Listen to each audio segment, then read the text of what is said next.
สองเราถูกลิขิตใช้ชะตาร่วมกันเตอร์ทุกคนในที่นี้จงฟังเราฮันเตอร์จะไม่ยอมถอยจนกว่าเผ่าพันธุ์แวมไพร์ของพวกมันจะหมดสิ้นไปเรื่องนี้นะครับเครับบทเป็นเจดครับซึ่งคาแรคเตอร์ของเจดเนี่ยเจดเป็นเด็กที่โตมาในบ้านเด็กกำพร้าครับก็จะมีเพื่อนสนิทก็คือปันกับเอลีนะครับที่โตมาด้วยกันในบ้านเด็กกำพร้าครับแล้วมันมีเหตุการณ์หนึ่งที่เกิดขึ้นมาทำให้ตัวเจดเนี่ยแค้นแวมไพร์มากแล้วก็อยากเอาคืนนะครับแล้วก็อยากทำให้แวมไพร์ทั้งหมดเนี่ยหายไปก็ทำให้เราเนี่ยเป็นคนก่อตั้งองค์กรหนึ่งขึ้นมาก็คือองค์กรฮันเตอร์ครับเป็นองค์กรที่คอยล่าแวมไพร์ให้แบบสูญไปจากโลกนี้ครับนิสัยของตัวละครเจดนะครับจะเป็นคนที่เฟรนลี่นะครับด้วยความที่เจดเนี่ยเป็นเจ้าของแกลเลอรี่เราก็คอยเจอคนคอยแบบรับคนมาตลอดนะครับเจดเนี่ยก็เป็นคนที่แบบพูดเก่งยิ้มเก่งแล้วก็ดูแบบไม่มีพิษไม่มีภัยแต่จริงๆเนี่ยเจดเป็นคนที่แบบคิดเยอะแล้วก็คิดหลายต่อหลายมุมแล้วก็วางแผนไว้ตลอดว่าถ้าเกิดเหตุการณ์อะไรขึ้นเนี่ยเจดจะรับมือยังไงครับก็ตัวนิสัยเจดเนี่ยจะเป็นหัวหน้าเป็นคนที่คอยดูแลเพื่อนอีก2คนเป็นคอยชี้ทางแล้วก็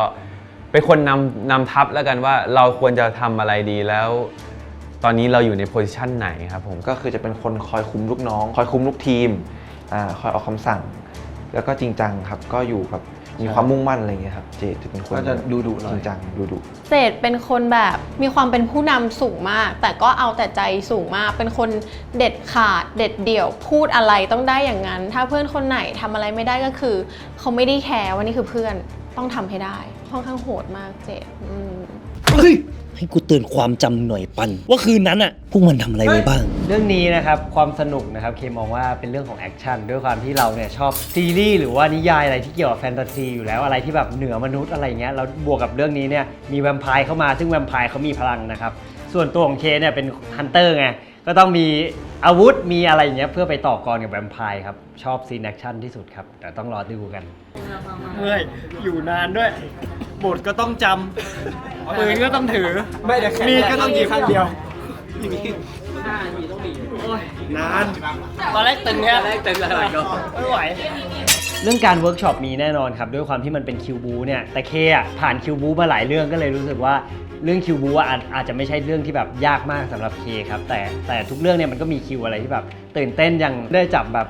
จับดาบจับปืนจับนู่นจับนี่ก็เป็นความท้าทายที่แบบมันสนุกยิ่งขึ้นครับ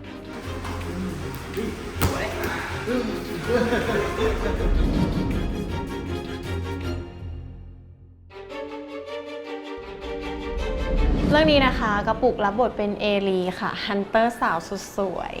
นิสัยตัวละครของเอลีล่ะค่ะส่วนตัวนะปุกคิดว่าเอลีเป็นคนที่มีความหนักแน่นเข้มแข็งคือด้วยความที่เราเป็นเด็กกำพร้าตั้งแต่เด็กแล้วเราอยู่กับแก๊งเด็กผู้ชายมาจะมีความเอาตัวรอดได้มีความรู้ทันคนมีความสู้คนแต่ลึกๆแล้วในใจเอลีเรารู้สึกว่าเขาเป็นคนอ่อนโยนแล้วก็เข้าใจเพื่อนๆทุกคนค่ะในเรื่องนี้นะคะสไตล์ของเอลีคือห้าวๆเลยแมนแต่งตัวดูโตๆหน่อยแบบเท่นะเอลีเป็นคนเท่นะเอลีเป็นคนที่ห่วงเราแล้วก็แคร์เราแล้วก็คอยอยู่กับเราตลอดเวลาถ้าสังเกตนี่คือเราเป็นเจ้าของแกลเลอรี่แต่ส่วนตัวเอลีเนี่ยจะเป็นเหมือนเลขาของเรานะครับมีอะไรก็จะคอยแบบฟังสิ่งที่เราต้องการแล้วก็รับฟังคำสั่งอีกทีหนึ่งครับเอลีก็จะเป็นคนที่ค่อนข้างที่จะซอฟลงมาหน่อยเน้นแบบว่าต่อสู้เก่งก็ต่อสู้เก่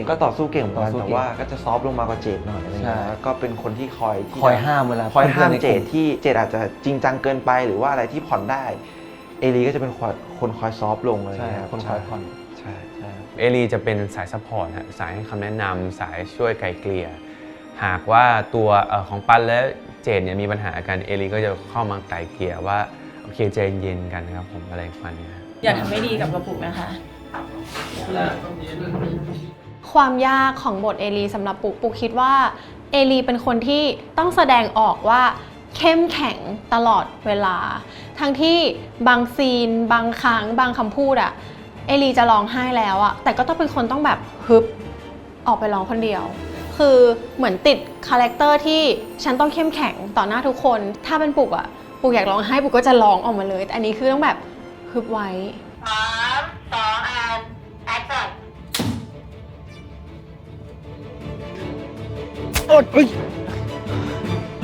คุณรามินเป็นเรื่องแรกที่ได้แอคชั่นแล้วก็ได้บูจริงๆมีการไปเรียนคิวบูมีการไปซ้อมคิวบูอะไรอย่างเงี้ยค่ะก็รู้สึกว่า ค่อนข้างยากเพราะว่าเราไม่เคยแบบแอคชั่นมาก่อนค่ะมีทั้งเตะทั้งต่อยใช้อาวุธมีทั้งใช้มีดทั้งใช้ปืนในคนคนเดียวกันเลยค่ะเพราะว่าเหมือนในเรื่องมันเป็นผู้หญิงคนเดียวมันต้องมีความเก่งแล้วก็ธรรมะทะแมงมันต้องให้คนดูรู้ว่าทำไมเอลีถึงได้เป็นฮันเตอร์ชีต้องเก่งในระดับหนึ่งซึ่งก็ยากสำหรับปุกมากเพราะว่าท่าทางเวลาต่อยหรือเวลาแบบเราแบบชักดาบชักอะไรอย่างเงี้ยมันต้องมีความเท่ในตัวค่ะ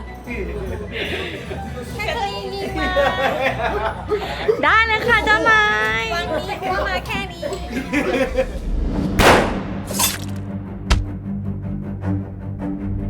ครับเอเจนะครับรับบทเป็นพอลครับผม เจเจครับรับบทเป็นแคสเตอร์ครับ เป็นฮันเตอร์ครับซึ่งหน้าที่ของฮันเตอร์เนี่ยก็คือเป็นนักล่าแวมไพร์ก็คือเราต้องล่าแวมไพร์เป็นหลัก เราจะไม่ถูกกับแวมไพร์ ใช่ก็คือต้องกำจัดแวมไพร์ให้สิ้นซากนิสัยสองคนนี้คือจะแตกต่างกันมากถึงแม้ว่าจะเป็นแฝดกันครับตัวพอเองจะเป็นคาแรคเตอร์ที่มีความบ้าพลังแล้วก็ชอบการต่อสู้ครับจะหัวร้อนง่าย แล้วก็ไม่เหน็ดเหนื่อยแล้วก็มีความรู้ทักษะในการต่อสู้นะครับใช้กำลังเป็นหลักครับ ใช่แต่แคสเตอร์เนี่ยแคสเตอร์จะเป็นตัวที่จะอยู่เบื้องหลังมากกว่าจะเป็นคนคอยแบบดูงานให้เพื่อนเป็นดูลาดราวคนดูลาดราวเช่นจะทำพวกอาวุธให้เพื่อนอะไรเงี้ยเป็นสายซัพพอร์ตจะไม่ได้ปะทะกับแวมไพร์โดยตรงอย่างเจเจเนี่ยจะได้รับบทเป็นเด็กเนิร์ดซึ่งจะขัดกับคาแรคเตอร์ของตัวเจเจมันจะจริงๆมันจะแสบกว่าแล้วก็แบบดื้อกว่าแต่เรื่องนี้เนี่ยเปลี่ยนให้เขาเป็นแบบเด็กเนิร์ดไอทีแล้วก็คอยแบบเป็นอัจฉริยะในการสร้างอาวุธเนี้ยให้อันเตอร์ไปต่อกรกับแวมไพร์ได้ส่วนตัว AJ เนี่ยก็จะเป็นคนที่แบบอาสาแบบลงฟิลลงไปสู้กับแวมไพร์เองใช่ครับคือในเรื่องนะครับมันเป็นคาแรคเตอร์ที่มันต้องแบบห้าวๆใช้พลัง energy ไม่กลัวอะไรเน้นต่อสู้อะไรเงี้ยแต่ว่าในชีวิตจริงผมว่ามันก็แตกต่างด้วยความที่ผมก็ค่อนข้างที่จะเป็นคนที่แบบใจเย็นนะใช่แต่ผมจะใจร้อนกว่าดูจะดีแต่ในเรื่องก็ต้องเล่นเป็นคนใจเย็นกว่าใช่ในเรื่องนี้ต้องใจเย็นแต่ผมก็ต้องใจร้อนก็จะสลับกันนิดนึงอะไรอย่างนี้ใช่สองคนนี้คือในเรื่องอ่ะเขาจะเป็นแบบดุดันสู้ห้ามหันแต่สองคนนี้ทุกครั้งที่เข้าซีนมาเขาจะเป็นแบบตลกอ่ะ B1 B2 อ่ะในซีนที่มันกำลังเครียดสมมติเขาบูกันอยู่อ่ะสองคนนี้จะมาแหละพูดอะไรที่มันแบบพูดทำไมอะไรอย่างเงี้ยขึ้นมาในซีนซึ่งเราว่าดีนะมันเป็นฟีลแบบตัดปิดจบด้วยความตลกแล้วก็ความกวนๆของน้องทั้งสองคนแล้วน้องสองคนกวนมากเจมส์อยู่ไหนวะฮัลโหลวันหนึ่งวันหนึ่งเนี่ยวันสองวันหนึ่งได้ยินไหมได้ยินอยู่ตอนนี้มึงอยู่ไหนไม่รู้หาไม่เจอเลยอยู่ไหนวะอยู่ไหนอ่ะทำไมตรงนี้มันบูดๆเหรอบูดๆกลิ่นเหม็นมากก็คือผมรู้สึกว่ามันก็สนุกดีครับเพราะว่ามันมีซีนแอคชั่นที่เหมือนเราต้องไปเวิร์กช็อปแล้วก็ไปเรียนคิวต่อสู้ฝึกอะไรอย่างนี้แล้วก็ไม่คิดว่าจะได้เล่นเรื่องที่มันต่อสู้อะไรเงี้ยแยกเขี้ยวมีพลังอะไรอย่างนี้ก็ตื่นเต้นสนุกดีครับแล้วก็ได้ร่วมงานกับเพื่อนๆที่ไม่เคยได้ร่วมก็อย่างเช่นบาร์โค้ดหรือว่าพี่บุ๋มพี่เปย์พี่ใหม่ๆใช่ก็รู้สึกสนุกครับใช่สองคนนี้เป็นฮันเตอร์ที่ผมเข้าฉากด้วยเมื่อไหร่คือผมต้องตั้งสมาธิแล้วก็แบบเพราะน้องเขาเก่งมากในเรื่องของการอิมพอไว้บทสมมติว่าพี่นิวพุ่งกับต้องการทำให้ซีนนี้แบบว่าดูมีเสน่ห์ขึ้นมาในรูปแบบที่อาจจะทำให้หัวเราะหรือขำอะไรพี่น้อง AJ กับ JJ นี่คือเสิร์ฟเต็มผมเพิ่งเคยร่วมงานกับน้อง AJ คือสุดยอดจริงๆสนุกมากมีรอบหนึ่งมั้งปุกเข้าซีนกับน้องไปอะแต่คือโชคดีที่ตอนนั้นอะถ่ายข้างหลังปุกแล้วน้องอะชอบโดนให้แบบอิมพอไว้พุ่งกับจะแบบคัดปุกเขาจะบอกว่าอุ้ยมุกนี้พี่ให้แค่5นะมุกนี้พี่ให้8อะไรอย่างเงี้ยแล้วแต่ละซีนอะน้องมันจะพูดไม่เหมือนกันแล้วหนูอะมีเข้ากับน้องไปแบบ3คนมีกระปุก AJ JJ ใช่ปะน้องพูดอะไรมาไม่รู้หนูจำไม่ได้หนูขำหนูอย่างงี้เลยคนเขาก็มีธุระกันปากบางเป็นธรรมดาครับ